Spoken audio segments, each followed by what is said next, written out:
अस्सलाम वालेकुम dear students, I hope कि लास्ट लेक्चर आप लोगों को बहुत अच्छे से समझ आ गया होगा। लास्ट टाइम हम लोगों ने स्टार्ट किया हुआ था एनेक्सियोलेटिक्स एंड हिप्नोटिक ड्रग्स, जिसके अंदर हम लोग देखते हैं कि हमारे पास बेंजोडाइजेपिन्स आती हैं, बार्बिचुरेट्स आते हैं एंड अदर एनेक्सियोलेटिक्स ड्रग्स आ जाती हैं। ठीक है, यानी कि ऐसी ड्रग्स जो कि एंजाइटी की ट्रीटमेंट करती हैं, या फिर ऐसी ड्रग्स जो कि सुकून आवर या फिर नशा आवर यानी कि नींद पैदा करने वाली अद्वियात होती हैं, उनको हम लोग एनेक्सियोलेटिक्स या हिप्नोटिक ड्रग्स का नाम देते हैं। ठीक है, लास्ट में हम लोगों ने कंप्लीट किया था बेंजोडाइजेपिन्स को। आज हम लोग पढ़ेंगे बार्बिचुरेट्स को। बार्बिचुरेट्स को बेंजोडाइजेपिन्स के निस्बत कम इस्तेमाल किया जाता है। क्यों? क्योंकि जो बार्बिचुरेट्स हैं ये सिडेटिव और हिप्नोटिक यानी कि सुकून आवर और नींद आवर के साथ साथ ये इसकी दवा, या हम लोग ये कहें कि इसकी खुराक बढ़ाने से ये कोमा पैदा करती है, या फिर आप लोग कहते हो कि और मजीद अगर खुराक बढ़ा दी जाएगी तो फिर ये डेथ पैदा कर देगी।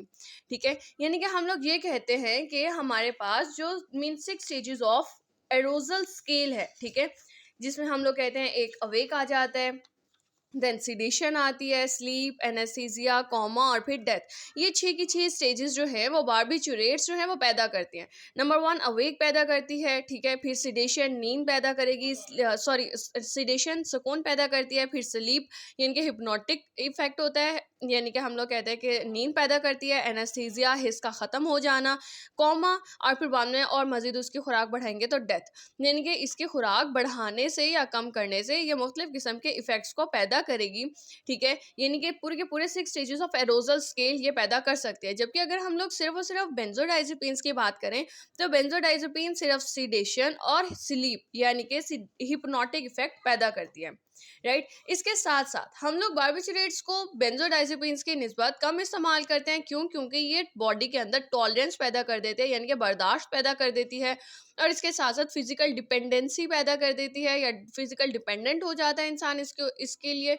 आप लोग कहते हो बार्बिचुरेट्स को थोड़ा ज़्यादा अरसे के लिए अगर आप लोग इस्तेमाल करना स्टार्ट कर देते हो तो आपकी बॉडी जो है वो इसकी मीन फिजिकल इसके ऊपर डिपेंडेंट हो जाती है, यानी कि उसकी नीड बन जाती है, उसकी ज़रूरत बन जाती है। ठीक है, यानी कि फिर आपकी बॉडी को ये चाहिए ही चाहिए। ठीक है, जिसकी वजह से हम लोग बार्बिचुरेट्स को अवॉइड करते हैं और हम लोग बेंजोडाइजेपिन्स को प्रेफर करते हैं। ठीक है, और इसके साथ साथ अभी जैसे हमने देखा कि इसकी खुराक ज़्यादा लेने से जो है वो मतलब कि हम लोग कहते हैं कि कोमा भी पैदा हो सकता है, कोमे में भी पेशेंट जा सकता है, और फिर बाद में उसके बाद डेथ। ठीक है, फार्माकोकाइनेटिक्स की अगर हम लोग बात करें तो आप लोग कहते हो कि इसको ओरली लिया जा सकता है। ठीक है, ओरली भी लिया जा सकता है, इसको आप लोग इंट्रावीनसली भी देखते हो जब आप लोग इसको एनेस्थीसिया के तौर पर लेते हो, और इसके बाद आप लोग कहते हो कि drug is well absorbed orally. अगर आप लोग ओरली ले रहे हो तो ये फ़ौरन मीन आसानी के साथ ये एब्जॉर्ब हो जाती है, जज़्ब हो जाती है।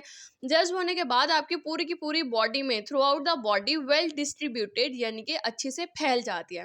ठीक है, वेल डिस्ट्रीब्यूटेड हो गई, और उसके बाद लिवर में ये मेटाबोलाइज होती है और यूरिन के ज़रिए ये एक्सक्रीट हो जाती है, यानी कि खारिज हो जाती है। यानी कि वो ड्रग जो अनचेंज्ड होगी, unchanged drug excreted through the urine, urine के ज़रिए वो बाहर चली जाएगी। इसके अलावा हम लोग कहते हैं कि हम लोग लाइक बार्बिचुरेट्स को अगर हम लोग एनेस्थीसिया के तौर पर ले रहे हैं तो हम लोग इंट्रावीनसली भी इसको ले सकते हैं। राइट, इसके बाद हम लोग बात करते हैं फार्माकोडायनामिक्स में मैकेनिज्म ऑफ एक्शन की, कि मैकेनिज्म ऑफ एक्शन, इसका एक्शन क्या है। इसका एक्शन ऑलमोस्ट बिल्कुल वैसे ही है जैसे हम लोगों ने बार्बिचुरेट्स के बारे में पढ़ा था। आप लोगों को याद होगा हम लोगों ने इसके अंदर देखा था कि जितना ज़्यादा लाइक अगर हम लोग कहते हैं कि गाबा रिसेप्टर पर हमारा गाबा अगर आकर नहीं लगेगा, यानी कि जो हमारा इनहिबिटरी न्यूरोट्रांसमीटर है, ठीक है, वो नहीं लगता, तो गाबा रिसेप्टर का कोई मायने नहीं है। गाबा न्यूरोट्रांसमीटर आके अपने गाबा रिसेप्टर पर लगता है तो हमारा जो मीन सिडेटिव एक्शन है, या फिर हम कहते हैं इनहिबिशन जो है हो रही है CNS के अंदर, वो मीन स्टार्ट हो जाती है। राइट, लेकिन फिर हम लोगों ने कहा कि अगर तो हम लोग बेंजोडाइजेपिन्स देते हैं तो क्या होगा कि हमारे ये जो कारकर्दगी है गाबा की आके गाबा रिसेप्टर के साथ लगने से जो इनहिबिशन हो रही है, ठीक है, तो वो जो चीज़ है वो और ज़्यादा बढ़ जाती है और ये एक्साइटेशन को भी मज़ीद कम कर देती है। ठीक है, बिल्कुल इसी तरह से बार्बिचुरेट्स होते हैं, या हमारे लिए क्या करते हैं, या हमारे न्यूरॉन कि वो जो हमारे जो साइनाप्स है, ठीक है, उधर गाबा की क्वांटिटी को, कंसंट्रेशन को बढ़ा देते हैं। जितना ज़्यादा गाबा न्यूरोट्रांसमीटर उधर मौजूद होगा उतना ज़्यादा क्या होगा कि हमारा इनहिबिटरी एक्शन जो है वो स्टार्ट हो जाएगा। बिल्कुल यही चीज़ हम लोग यहाँ पे पढ़ेंगे। आप कहते हो कि बारबिटूरेट्स इंटरेक्ट्स विद गाबा रिसेप्टर, ये जाके गाबा रिसेप्टर के साथ इंटरेक्ट करता है, जो कि क्या करेगा, which enhances the level of GABA in the CNS, जो कि गाबा के लेवल को बढ़ा देता है। गाबा बजाते खुद क्या है, वो एक इनहिबिटरी न्यूरोट्रांसमीटर है। इनहिबिटरी है ना, तो यानी कि वो क्या कर रहा है, वो नींद पैदा कर रहा है, यानी कि इनहिबिशन पैदा कर रहा है, वो सुकून पैदा करेगा। ठीक है, आपके दिमाग को सुकून की तरफ लेकर आता है। गाबा रिसेप्टर पर गाबा का जो कंसंट्रेशन है, गाबा का जो लेवल है, वो बढ़ जाता है in the CNS. GABA is an inhibitory neurotransmitter, so increase the level of GABA will decrease the anxiety, यानी कि जो आपका वो जो गुस्सा था या फिर जोश में जो आपका बहुत ज़्यादा हाइपर एक्टिव हुआ था सीएनएस, उसकी हाइपर एक्टिविटी को कम कर देगा। क्यों? क्योंकि हमारा गाबा की कंसंट्रेशन बढ़ गई। ठीक है, क्योंकि गाबा जो है वो बजाते खुद क्या है, एक इनहिबिटरी न्यूरोट्रांसमीटर है। अब अगर हम लोग एक्शंस ऑन द बॉडी की बात करें, तो आप लोग कहते हो ये डिप्रेशन ऑफ द सीएनएस में हम लोग इसको इस्तेमाल करते हैं, यानी कि जब कभी इंसान डिप्रेशन में होता है तब हम लोग इसको इस्तेमाल करते हैं। आप कहते हो अगर तो आप लोग कम खुराक दोगे उसकी at low doses, it produces sedative effect, यानी कि सुकून आवर असर पैदा करेगा। ठीक है, सिडेटिव इफेक्ट होगा इसका। लेकिन अगर हम लोग इसकी ज्यादा खुराक इस्तेमाल करते हैं एट हाई डोजेस, तो आप लोग कहते हो causes hypnosis, drug causes hypnosis. Hypnosis क्या है, ये आर्टिफिशियली नींद पैदा करने का एक अमल है। ठीक है, यानी कि मसनूई तौर पर आप लोग, मतलब कि आपको नींद नहीं आई हुई है लेकिन आप लोग दवा लेकर आप सो जाते हो। ठीक है, आपको नींद आ जाती है। आर्टिफिशियली इंड्यूस स्लीप, या फिर आप कहते हो दूसरे लफ्जों में नशावर। देन एनेस्थीजिया, अगर हम मजीद इसकी खुराक को बढ़ा देंगे, हाई डोज देते हैं, तो एनेस्थीजिया इफेक्ट आता है, इसका एनेस्थेटिक इफेक्ट आता है, जिसमें आप कहते हो loss of feeling and sensation, यानी कि हिस्स का ख़त्म हो जाना या फिर हसासियत का ख़त्म हो जाना। और इसके बाद मजीद बढ़ाएंगे देन कॉमा, तो इंसान कॉमे में चला जाता है, और मजीद बढ़ाओगे देन डेथ। ठीक है, इंसान का खात्मा, मर गया। देन आप लोग कहते हो रेस्पिरेटरी डिप्रेशन में आप लोग ये जो है वो रेस्पिरेटरी डिप्रेशन भी पैदा करता है। इसका इफेक्ट जो है वो रेस्पिरेटरी डिप्रेशन वाला इफेक्ट होता है। आप लोग कहते हो overdose of this drug causes to respiratory depression and leads death. आप लोग कहते हो कि आप लोग इसको अगर तो आप लोग ज़्यादा खुराक इसकी दोगे तो ये क्या करता है, ये रेस्पिरेटरी डिप्रेशन पैदा कर देता है, जिसकी वजह से क्या होगा, जिसकी वजह से डेथ पैदा होती है। एक्चुअली होगा क्या कि जब कभी आप लोग मीन सीएनएस डिप्रेसेंट्स देते हो, तो ये क्या करते हैं, ये मीन इसको देने के नतीजे में जो है वो आपका ब्रीथिंग रेट भी कम हो जाता है, आपका हार्ट रेट भी कम हो जाता है, और इंसान जो है वो लॉस ऑफ कॉन्शियसनेस, यानी कि अपने होशो हवास में नहीं रहता, क्योंकि वो मीन नशे में होता है, लाइक नींद में होता है, गनूदगी में होता है। और जिसकी वजह से आप लोग ये भी कह सकते हो कि थोड़ी सी ज़्यादा खुराक होने पर इंसान कोमे में या डेथ भी हो सकती है।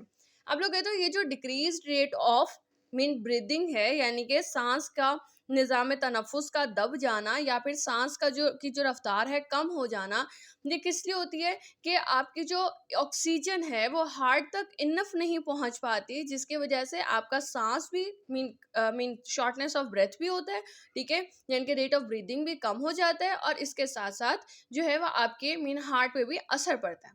ठीक है, यानी कि आपकी deficiency of oxygen in the blood and body tissues, right. ये तमाम तर हमारे जितने भी बारबिटूरेट्स हैं, ये डिप्रेस कर देते हैं हमारे मेड्यूलरी रेस्पिरेटरी सेंटर को, जिसकी वजह से क्या होता है, हमारा रेस्पिरेटरी सिस्टम जो है वो सुप्रेस हो जाता है, राइट।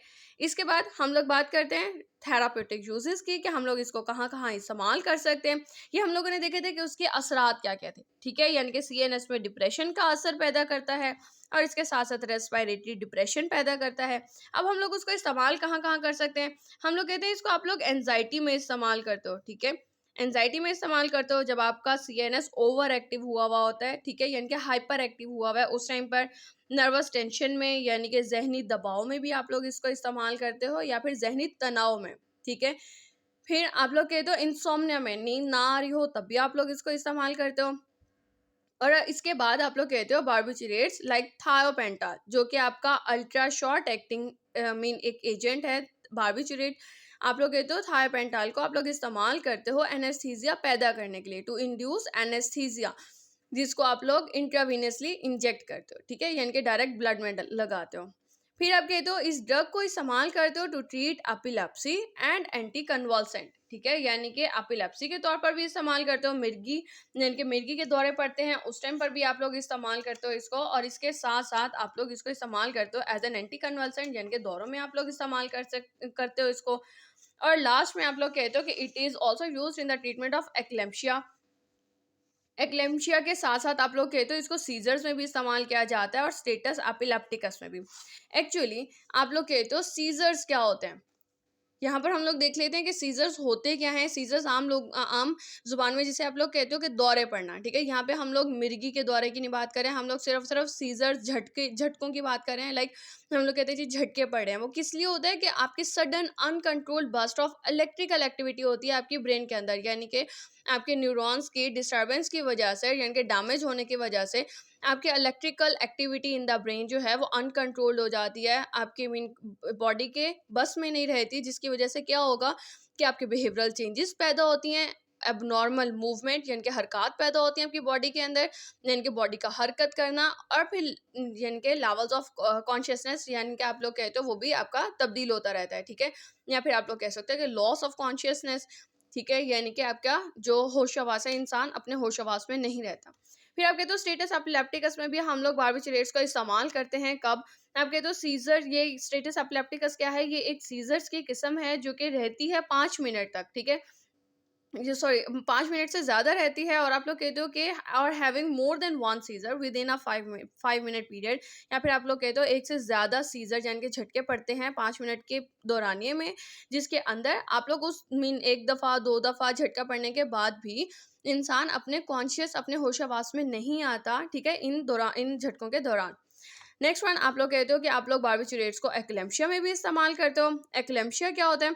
आप लोग कहते हो कि एक्लेम्शिया क्या है? ये भी एक किस्म के झटके होते हैं, सीजर्स होते हैं जो कि एक प्रेग्नेंट वुमेन में आते हैं। एक ऐसी वुमेन जो प्रेग्नेंट है उसके उसको ये फील होंगे सीजर्स, जो कि क्या कर रही है, suffering from the high blood pressure, यानी कि वो एक हाई ब्लड प्रेशर या हाइपरटेंशन की मरीज है, ठीक है। आप कहते हो कि ऑफन फॉलोड बाय कोमा, वो कोमे में भी जा सकती है, and posing a threat to the health of mother and baby, और उसकी अपनी जान को भी और बेबी की जान को भी खतरा हो सकता है एक्लेम्शिया की वजह से।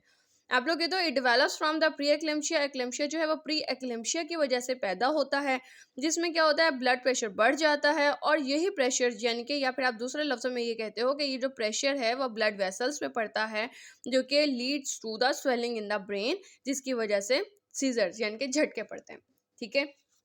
यानी कि आप लोग इस्तेमाल कर सकते हो बार्बिचुरेट्स को इन एक्लेम्शिया, इन एपिलेप्सी एंड एंटीकन्वल्सेंट, और इसके साथ साथ एक्लेम्शिया के साथ साथ आप कहते हो सीजर्स और स्टेटस एपिलेप्टिकस के अंदर भी आप लोग इस्तेमाल करते हो।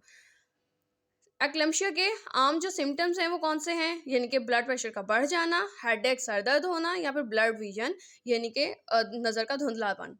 फिर आप कहते हो एडवर्स इफेक्ट्स इसके कौन से होते हैं, यानी कि गैर ज़रूरी असरात, इसको लेने से ड्राउजीनेस हो जाते हैं, यानी कि गनूदगी या फिर नींद बेहोशी में रहना इंसान का, इम्पेयर्ड कंसंट्रेशन यानी कि सही से तवज्जो ना देना, वीकनेस कमज़ोरी हो जाती है, death and use for many years, अगर बहुत ज़्यादा बहुत सालों के लिए अगर आप लोग इसको इस्तेमाल कर रहे हो तो डेथ भी हो सकती है, ठीक है, यानी कि मौत वाक़ई भी हो सकती है।